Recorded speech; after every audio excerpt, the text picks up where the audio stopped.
On Issues and Insiders today, we explore public diplomacy efforts to promote partnership between Korea and its counterparts in Central Asia amid President Yoon Suk Yeol's official tour to the region this week.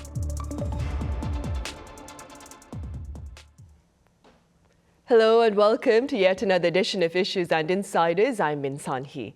President Yoon Suk Yeol is currently on an official tour to countries in Central Asia aimed at boosting cooperation on a number of fronts, including energy and infrastructure. Accordingly, today we touch upon efforts here to further enhance bilateral ties between South Korea and Central Asia. For this, I have Rhee Jong-kook, Executive Director of the Korea Central Asia Cooperation Forum Secretariat, live on the line. Mr. Lee, it's a pleasure to have you with us. Thank you for having me. I also have Kamila Mautova, the Kazakhstan Liaison Officer of the Secretariat here in the studio. Kamila, welcome. Thank you for having me. Right, Mr. Lee, then, let's begin with the global shift in attention to Central Asia in recent times. How do you explain the growing interest in the region among global powers? First of all, thank you for giving me a chance to explain the importance of cooperation with Central Asia. As you know, the Central Asia has been a very strong point as the trade center on the Silk Road for a long time. But now we are facing the global crisis. We are watching the U.S.-China conflict. We are watching Russian-Ukraine war. This situation is causing a global supply chain crisis. Because of this kind of the current situation, geopolitical and geo-economic situation, Central Asia's role is growing in importance. I would like to make it clear that originally, Korea initiated the cooperation model with Central Asia. We first launched Cooperation Forum in 2007 and upgraded later it into the ministerial level. And we also set up the Forum Secretariat and is running for supporting the minister level forum since 1917. But nowadays, we are facing a very tough competition. As you know, the United States, China, and many European countries are trying to become strong partners with Central Asia. That's because they realize the potential of Central Asia. You know, the Central Asia is very rich in natural resources, including the natural gas and many important minerals, which are essential in the production of the semiconductor. So I'm worrying about it that we might be left behind if we don't focus on this situation. But fortunately, as you mentioned before, at this moment, the Korean president is visiting 3 Central Asian countries now. I think this visit is very timely, and it can be a very important momentum for strengthening and widening the cooperation level with Central Asia. We have to remember that the strong partnership with Central Asia is not a matter of the choice. It's a matter of requirement that we have to follow right now. Sunny? Right, indeed, a necessity then. Kamila, it's been over 3 decades since South Korea established diplomatic ties with the 5 countries in Central Asia. What can you tell us about bilateral relations over the years? Yeah, certainly.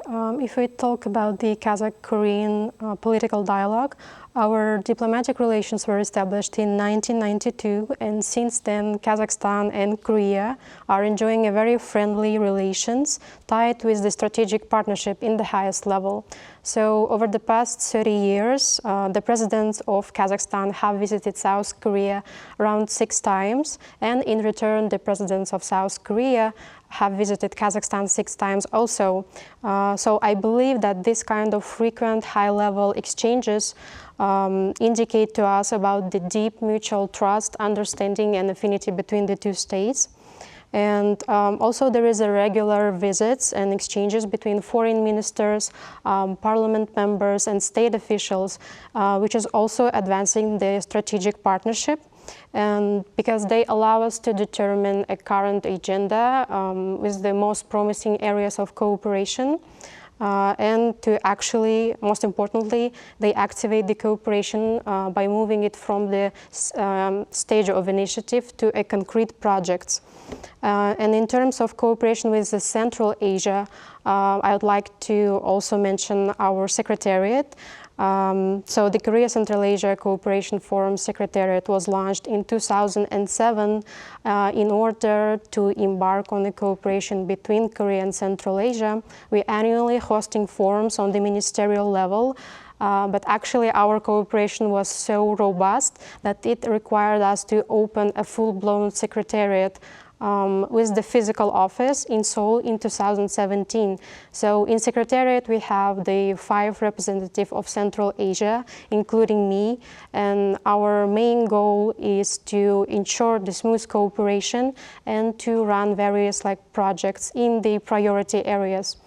And also I would like to mention about the kind of a cornerstone between the Korean and Kazakhstani relations. It's an economic cooperation. So just last year, our trade turnover amounted to $6 billion, making Korea 4th largest trade partner to Kazakhstan.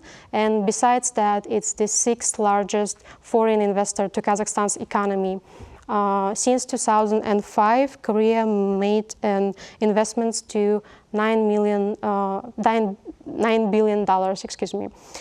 So we also accumulated the presence of the major Korean companies to our markets, such as Kia, Samsung, Hyundai, Shinhanbang, Lotte, and many others. And I think there is almost 700 companies that are operating in Kazakhstan with the participation of Korean capital. And I believe that all of these achievements are a proof of a strong and effective bilateral relationship. Then against the backdrop of these economic ventures between the two countries, Kamila, what can you tell us about the public perception of South Korea among the people there in Kazakhstan? I would say that South Korea is seen as very developed and technologically advanced country. And there is also a very famous concept about the miracle on the Han River, or Korean miracle. And it's kind of perceived or seen as a role model in the economic development to many Central Asians. And certainly South Korea is very much recognized through the K-culture. I think it's been on the scene to Central Asia for almost 10 years now. And it's been very much through the K-pop, K-dramas, K-food, K-beauty, advanced medicine, prestigious education, making it a very fascinating image about Korea and its people, and also making it the top choice for Kazakhstani tourists and the top choice for Kazakhstani students who are pursuing a foreign education. So overall, it's a very positive perception. Right, and speaking about students and education, Mr. Lee, I understand your foundation hosts a program that seeks to nurture greater interest among the youth in promoting South Korea's Central Asia ties. Could you tell us a bit about that program? Yes, right. Let me put it this way. To make friends with somebody, you have to know who he or she is. That's the first step. That's why we started this program. We want to give more chances to the Korean young people to learn, to understand more about Central Asia. I believe the understanding is the core for cooperation for future. This program is a step-by-step supporting program for understanding Central Asia. The first step is language course. We are now providing the Russian, Kazakh, and Uzbek. But at the beginning of this program, we only provided Russian, because at the time, Russian was regarded as the common language in that area. But after the independence from the Soviet Union, early 1990s, each country of the Central Asia is encouraging its people to use their own language. That's why we added 2 more languages, Uzbek and Kazakh, according to the size of the population. But in the future, we are going to extend 2 more languages, Kyrgyz and Tajik. The second one is deep understanding on Central Asia. For this, we are providing lots of classes, lots of lessons, including politics, economics, the culture, and its people. And I think all applicants for this program can get through this can get more high qualified information on Central Asia. The third one is training in Central Asia. I mean, this is an overseas training course, so it is the most popular one for the applicants for this program.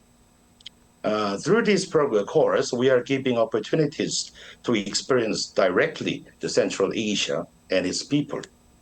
And after that, we are also offering internship in the companies which are doing business with the Central Asian counterparts. Through all these steps, I think the young people who apply this program can deepen their knowledge and understanding on Central Asia. Right, Sunny? indeed. And Kamila, speaking within your capacity as a Central Asian residing here in South Korea, what are your thoughts on efforts to expand the pool of Korean experts with regard to Central Asia? I think the efforts are moderately good, but there is still room for an improvement.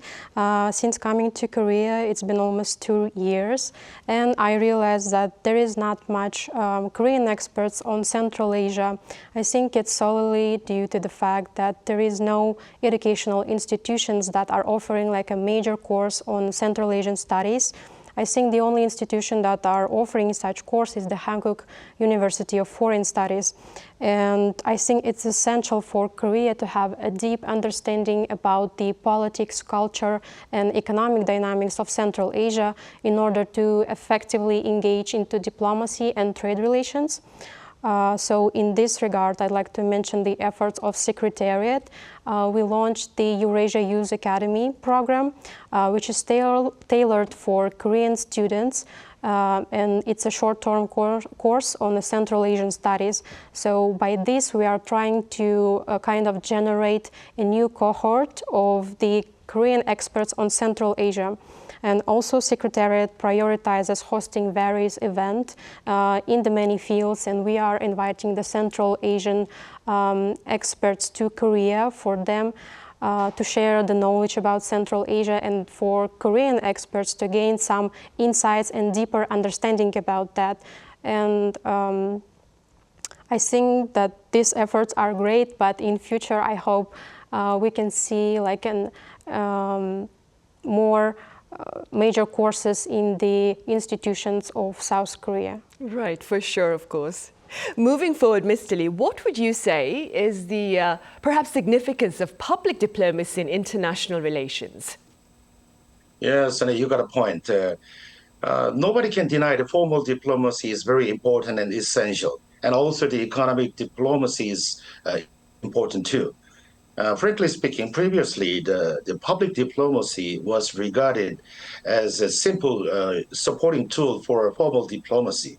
But nowadays, everybody knows that formal diplomacy and public diplomacy should go together. I know that serious political and economic issues are on the hands of professional diplomats and business leaders. But when it comes to the matter of the culture, arts, academy, movie, and music, etc., I believe that the ordinary people can play a very important role as citizen diplomats. Let me put it for a good example. K-culture, including the K-beauty, K-food, K-drama, K-pop. K-pop became famous in the world mainly because of the effort of the ordinary people. So in this context, as the leader of future, I believe that young people can play very wonderful roles as citizens, as citizen diplomats. That's the public diplomacy. That's one of the way of doing the public diplomacy. And also they can be the meaningful basis for formal and economic diplomacy between countries and between peoples. Sunny. Right, and expanding on what Mr. Lee has just said, Kamila, do you suppose that the timing right now is ripe for further exchanges among the people of the two places, South Korea and Central Asia? I think there is no greater time than now, actually. The interest for K-culture in Central Asia is at all times high right now, and it offers an opportunity to expand the cultural cooperation, which can lead to the more economic opportunities. for the region, because increased cultural exchanges can pave the way for new collaborations, for example, in the spheres of tourism, entertainment, and trade. And also Hallyu, or a K-wave, it can serve as a catalyst to education and academic exchanges, including programs for students, professors, or some research projects and academic conferences. And as Mr. Lee mentioned, the public diplomacy is a very powerful tool, and we as an organization advocating for public diplomacy are trying to implement it through our projects for everybody to have mutual benefits from it. Right, good to know. And talking about projects, Mr. Lee, last month, I believe, the foundation held a cultural event here in Seoul to promote the arts of Central Asia. What other activities do you have planned for the future? Yes, right. We are holding the Central Asian the Spring Festival every year, which is called Nowruz, to make Korean people get closer to the Central Asian culture. And we are witnessing that year by year, more and more Korean people are participating in this festival. That means more and more Koreans are getting interested in and understanding the Central Asian culture. And it has been successful so far. You asked our plans. So this year, especially this year and next year, we are planning to upgrade the current programs in terms of the size, numbers, and the budgets and quality. And in addition to that, we are planning to expand the human exchange programs, especially for young people from Central Asia and Korea. I believe this is this can give the opportunity for young people from both sides to meet face to face, talk directly, and deeply understand each other. I really hope that the young people from both sides become regional experts for each other and play roles as strong bridges between two regions. In this context, I mentioned earlier that the presidential visit this time is very meaningful momentum for young people from both sides. I think this is a very good chance for all of us to enhance the cooperation level between Central Asia and Korea. I really hope the young people can use this opportunity more than 100% and get the fruits as much as they want. And I promise, as the executive director of the Korea Central Asia Forum Secretariat, I promise that we will do our best to support these young people. Right. Given that promise, then, Kamila, what are your hopes for future bilateral ties between South Korea and Central Asia? I think based on the proactive cooperation that we've been witnessing for the past few years, and also the state visit of the Korean president that is happening right now, we are anticipating for it to give a powerful impetus for our cooperation in many fields. And actually, prior to his visit, the president's administration launched the K-Silk Road initiative, engaging Central Asian countries to cooperate with Korea in many sectors. And the promising areas for Korean and Kazakh cooperation expected to be in the fields of energy and resources, technological cooperation, digitalizations, food security, improvement of social infrastructure such as education, healthcare, and logistics. And my hope for our region is to build upon the existing ties and also to explore new avenues of cooperation, which will lead us to a more robust and mutually beneficial relationship. Right, Kamila, well, best of luck with that endeavor. Thank you so much for your time and your thoughts today. Thank you. And Executive Director Rhee Jong-kook of the Korea Central Asia Cooperation Forum Secretariat, that is, thank you very much for your time today. Thank you. Thank you. Right, well, on that note, we end this edition of Issues and Insiders. As always, thank you for watching.